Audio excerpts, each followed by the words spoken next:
जिसका जीवन में कोई शत्रु है उसके कभी जीवन में विशुद्धि नहीं बढ़ सकती। जो हमेशा लाभ हानि के चक्कर में पड़ा रहता है, ये मेरा है तेरा है, इस चक्कर में पड़ा रहता है, उसके जीवन में कभी विशुद्धि नहीं बढ़ सकती। धन्य है वह किसान अनजाने व्यक्ति की सेवा शुश्रूषा में लगा है। उसे दुनिया की वस्तुओं को कोई चाहत ही नहीं है, कोई भावना ही नहीं है। क्या जरूरत है जब मेरा जीवन वैसे ही चैन से गुजर रहा है। आज व्यक्तियों को हम देखते हैं, इंसान के पास में ईमेल है पर आपस में इंसान में कोई मेल नहीं है। ईमेल तो है लेकिन आपस में कोई मेल नहीं है। पत्नी पति बच्चे सब घर में रहते हैं लेकिन कोई आपस में मेल मिलाप नहीं होता है। सब अपने अपने पप्पू में लगे हुए हैं, मोबाइल में। किसी को एक दूसरे को देखने की कोई समय ही नहीं है। दूसरे के दुख दर्द को समझने का अवसर ही नहीं है। पूरा दिमाग खपाया हुआ है उसने उसके अंदर। पति खाते खाते कहता है समझ में नहीं आता, कितनी बार कहा कि भोजन बनाते समय मोबाइल मत चलाया कर, ना सब्जी में नमक है ना टमाटर, कुछ भी नहीं है। तो पत्नी ने कहा जी मैंने आपको कई बार कहा कि खाना खाते वक्त आप मोबाइल बिल्कुल हाथ में ना लें। हाँ, आपको कुछ समझ में ही नहीं आ रहा है, आप रोटी को पानी के साथ लगा लगा करके खा रहे, दोष मुझे दे रहे। ये आज की तासीर है। माँ बाप रोज मेरे पास में कई माता पिता आते और शिकायत करते कि बच्चे मानते नहीं हैं, मोबाइल मोबाइल मोबाइल, परेशान हो चुके हैं। अरे बच्चे कहते कि माँ बाप से परेशान है, उनको मोबाइल से फुर्सत ही नहीं मिलती। अगर माँ बाप छोड़ देंगे तो बच्चे किसी कीमत पर मोबाइल हाथ में नहीं रखेंगे। गलती माँ बाप की है। अगर जड़ें ही खराब हैं, बीज ही खराब है तो फल कहाँ से अच्छे आएंगे। तो ज़रूरत है आज हमें अपनी ज़िंदगी को अच्छे तरीके से जीने की, सलीके से जीने की ज़रूरत है। चाहते हैं बहुत आनंद हो, सुख हो, सुविधा हो, प्रेम हो, मिलाप हो, प्रेम आपस में, लेकिन कहाँ से होगा। फुर्सत ही नहीं है। ये सिर्फ कहने के लिए शब्द रह गए हैं। तो उसके सामने तो चाहा ही नहीं कि मुझे ज़रूरत ही नहीं है, लेकिन फिर भी उस व्यक्ति ने अपनी घटना सारे आसपास के लोगों को सुनाई। सारे लोग चकित थे कि कृषक भी इतना प्रेम भाव से ऐसा परोपकार कर सकता है। तब लोगों ने कहा कि तुम जाओ, हमारा मन है एक बार आप स्पर्श करो। ठीक है, आप लोग कह रहे हो तो मैं स्पर्श कर देता हूँ, लेकिन मुझे कलश चाहिए नहीं। मैं क्या करूँगा, मुझे कलश नहीं चाहिए। कलश नहीं चाहिए, इस भाव से वो मंदिर में प्रवेश करता है और उसके मंदिर में प्रवेश करते ही एक रौनक बढ़ जाती है। कहते हैं ना, किसी के आने से कोई घर में ऐसा आत्मा आता है कि घर में रौनक बढ़ जाती है, अपने आप ही अच्छा लगने लग जाता है, क्योंकि पुण्यात्मा जीव होता है। आप लोग भी अपना पुण्य बढ़ा सकते हैं ना, जीने का आनंद ले सकते हैं। मैं कई बार कहती हूँ, जियो तो इस तरह जियो कि जिंदगी निखर उठे, बाहर ही बाहर हो कि एक कदम जिधर उठे। जियो तो इस तरह जियो कि जिंदगी निखर उठे, बाहर ही बाहर हो कि एक कदम जिधर उठे। तुमसे कोई खौफ खाए, तुमसे कोई भयभीत हो जाए, ऐसी जिंदगी कभी मत जीना। तुम्हारे बोल निकले तो ऐसा लगे कि फूल वहां झर रहे हैं। जहां रहो तो ऐसा लगे कि वहां का माहौल समूचा स्वर्गमय बन गया है। कोई तुम्हारे पास में बैठने के लिए तरस जाए। अपनी जिंदगी को ऐसा खुशनुमा बनाइए, तभी तो जिंदगी जीने का मतलब है। इसी का नाम धर्म है। धर्म कोई और चीज नहीं, किसी और चिड़िया का नाम नहीं है। मंदिर में घंटियां बजा लेना, एक बड़ा सा तिलक तान करके मंदिर से बाहर निकलना, एक थाली का द्रव्य दूसरी थाली में डाल देना और अपने आप को धर्मात्मा बना लेना, जी नहीं, इसका नाम धर्मात्मा नहीं है। हृदय में वो भाव भरना चाहिए, मैं जैसी आत्मा हूं वैसे सारी आत्माएं हैं। जैसे मैं सुख चाहता हूं ऐसे सभी ये भी सुख चाहते हैं। जैसे मैं अपने आप को आनंदित करना चाहता हूं, सभी जीव तो वैसे ही चाहते हैं। अगर कोई मुझसे गलत कहता है, मुझे बुरा लगता है, तो मेरी भी बात उसको गलत लगती है। अपने वचनों को संभालो, कद्र करो अपनी। जब तुम अपनी कद्र नहीं करते तो और कोई तुम्हारी कद्र कैसे कर सकता है। किसी ने तो यहां तक कहा कि तुम पेंसिल बन करके किसी की खुशियां ना लिख सको तो कम से कम रबर बन करके किसी के गम को मिटा ही सकते हो। करो ना, दिन भर में एक बार किसी के गम को मिटा सको। नए नए शत्रु मत खड़े करो। जब ऐसा जीवन होगा, कोई पुराने शत्रु कम नहीं है तुम्हारे, कर्म रूपी शत्रु तुम्हारे कम नहीं है। अब नए शत्रु मत खड़े करो। कोई चाहे कितना ही तुम्हारे लिए कहे, लेकिन उसके कहने से शत्रु मत बनाओ। तुम अपने खुद के शत्रु बनते चले जाओगे। जितने बाहर में शत्रु बनेंगे, उतने उतने ही तुम अपने स्वयं के शत्रु बनते चले जाओगे। अपने आप की मीत न बन सके तो जिंदगी का औचित्य ही क्या है। जब मैं अपने आप से मिलूं तो मुझे कितना आनंद आता है, अद्भुत आनंद आता है। क्योंकि मैं दिन भर के इस थकान से जब मैं अपने ही आप के मित्र से मिलती हूँ, आहा, लगता है आज का दिन सार्थक हो गया है। और इसी का नाम है समय सार। जो अपनी आत्मा से, अपनी आत्मा को मीत बना करके मिले, बड़े प्यार से मिले। जो अपने आप से इतना प्यार करता हो वो किसी से ऐसा तकरार नहीं कर सकता। ये मेरा अपना अनुभव है। वो तकरार नहीं कर सकता। कभी किसी को बोलना पड़ता है, डांटना पड़ता है। एक माँ भी डांटती है, गुरु भी डांटते हैं, ये बात अलग है। लेकिन भीतर में किसी के प्रति ऐसी नफरत नहीं आएगी।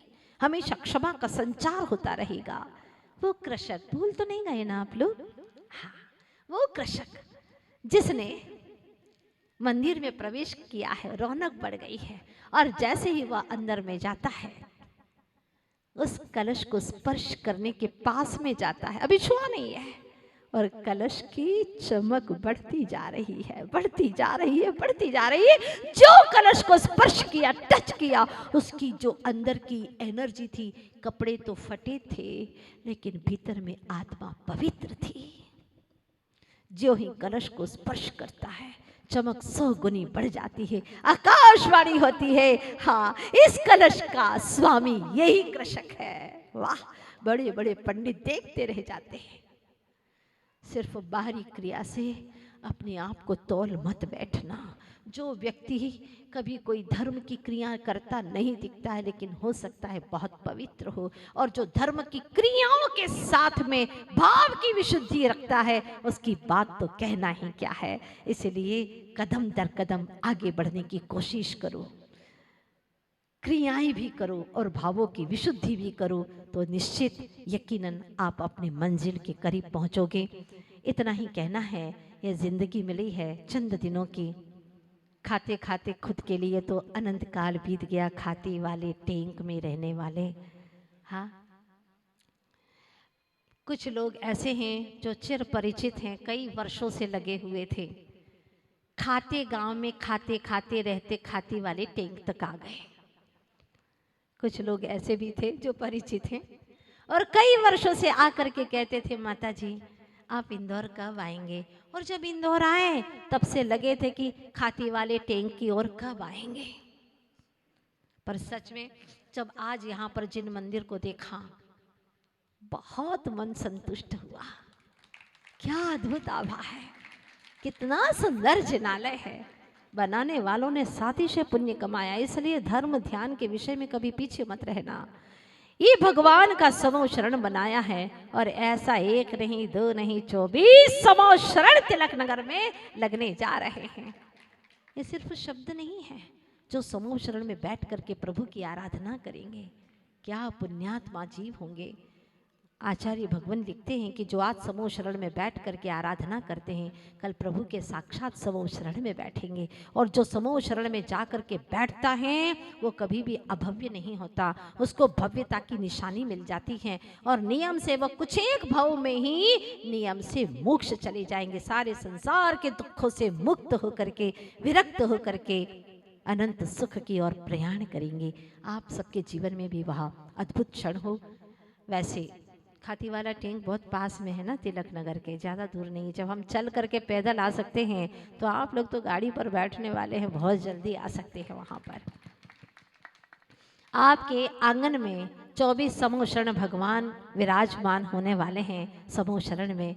तो क्या कोई ऐसा अभव्य और अभागा जीव है जो भगवान आए, आ रहे हैं, ठीक है आने दो, और वो अपने घर में ही बैठा रहे, हाँ, नई दुनिया पढ़ता रहे? अरे पुराणों की दुनिया पढ़ने का समय आ गया है। 24 तीर्थंकर भगवंतों का वह पूजन आराधना का समय आ चुका है।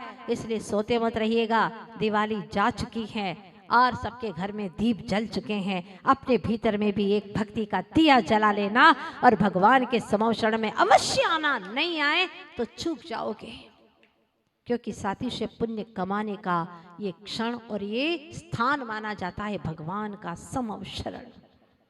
मैंने पहले भी ये बात कही थी और लोग सोचते थे अरे तो साधु का काम है कहना, पर हम सिर्फ कहते नहीं हैं, जो अनुभव में है वही कहते हैं। हमारी आंखें खुद प्यासी हैं। वो क्षण कब आएगा जब हम 24 भगवान के समवशरण का दर्शन करेंगे। हम खुद चाहते हैं वो क्षण को देखना और उसको अपने हृदय में समेट लेना चाहते हैं। और फिर भी कुछ न कुछ लोग अंत समय तक अभी छत्रपति नगर में भक्तामर महामंडल विधान में आ गए और करते करते भी कम से कम 3.5 से 4 हजार लोग रोज भगवान की आराधना करते थे। जो नहीं आ पाए उन्होंने अंत में फिर कहा, 1-2 दिन के बाद में आए विधान शुरू होने के बाद में, कि हमें भी बिठा दो भैया, कहीं बिठा दो। अब जगह नहीं है, क्या करें, जगह ही नहीं है। तो कहीं ऐसा न हो कि आप लोग अभागे बन करके बाहर ही रह जाओ। जैसे कि अभव्य जी समवशरण के बाहर में घूमते रहते हैं, बेचारे घूमते ही रहते हैं अभव्य जी, और आज भी घूम रहे हैं इधर उधर। बुंदेलखंड में बोलते हैं नाय माय घूमत रहते हैं, क्या बोलते हैं, ऐसा ही कुछ बोलते हैं, नाय माय घूमत रहते हैं। हाँ, इधर उधर घूमते रहते हैं बेचारे, कहीं नीचे मुंह मार रहे हैं।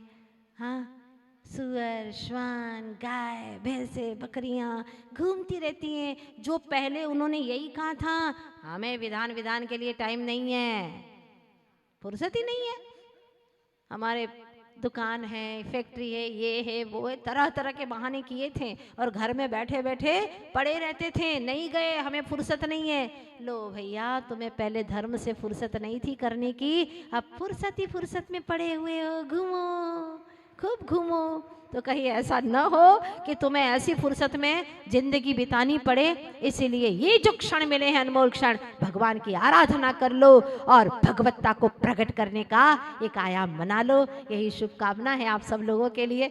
सच बताएं तो खाती वाला टैंक वाले बीच में भी एक बार ऐसा अवसर आया था, उन लोगों ने कहा था कि माता जी चलिए, लेकिन उस वक्त भी नहीं आ पाए थे। जब अवसर काल अवधि आती है तभी आना होता है, और आज भी सीधा ही जाने का था पहले से ही, लेकिन बीच में आप लोगों ने बार बार आकर के विनय की कि माता जी हम भी समवशरण में जाना चाहते हैं, आप चलिए ना, हम भी आपके साथ साथ में वहाँ तक पहुँचेंगे।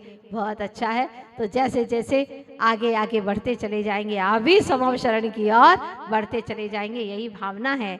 हे प्रभु आदिश्वर, हे 24 तीर्थंकर, सबको अपनी शरण में बुला लीजिएगा। बरसा दाता सुख बरसा, आंगन आंगन सुख बरसा।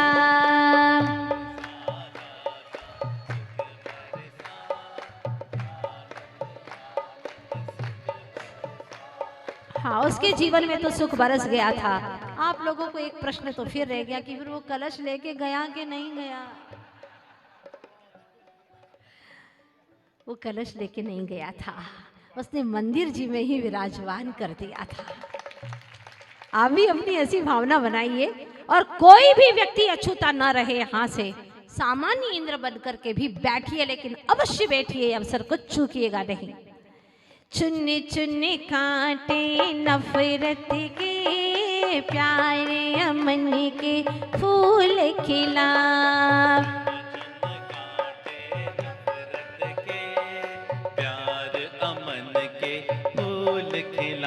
हाँ, बरसा दाता सुख बरसा, आंगन आंगन सुख बरसा। बरसा दाता सुख बरसा, आंगन आंगन सुख बरसा। ऐसा नहीं कि मेरे परिवार वालों के आंगन में ही बरसाना, मेरे रिश्तेदारों के यहाँ नहीं, जैनों के यहाँ नहीं, नहीं, चाहे जैन हो चाहे अजैन हो, जन जन के यहाँ पर। तन से कोई है दुखी, मन से कोई है